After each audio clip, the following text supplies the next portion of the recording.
About 4 years ago, I met someone who made a change within me about this, and I'd like to share a little bit about that with you.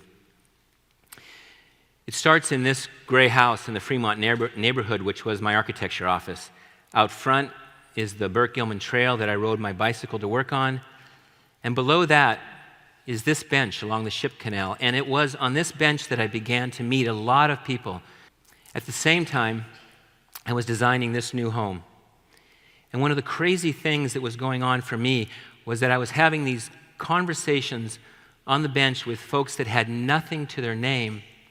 And then just an hour later, maybe, I would be in my conference room talking with my clients where we were spending a great deal of money on just one home. So with these two very contrasting worlds circling in my head, one morning, coming to work, I came across these two carts filled with art. And they were parked out in front of my office.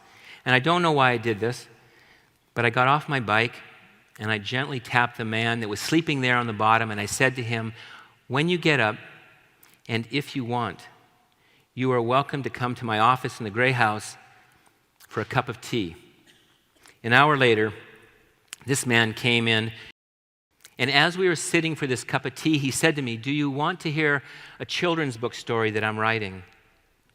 And then he pulled out about 20 pages of crumpled 8.5 by 11 notebook paper, and I thought to myself, oh my God, I am going to be here for an hour or more listening to this, and I do not have time for this today. But as he began, he was not so much reading it as he was performing it. Parts of it he was singing. At one point he got up and started to dance it. And about 3/4 of the way through, I just began to tear up. And then as he continued, he started to cry, and then I was crying. And when he finished, I was so taken with the moment, I just blurted out, "Why don't you keep all of your art in the shed that I have outside?" And then, a few minutes later, I said to him what I actually had wanted to say initially, but was too afraid to say, and that is, "And you can sleep there too."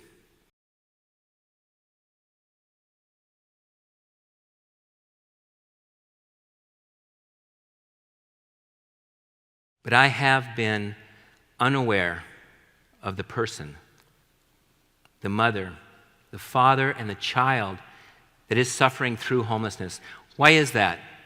How could I be so disconnected from the simple, obvious fact that homelessness involves real people with real suffering?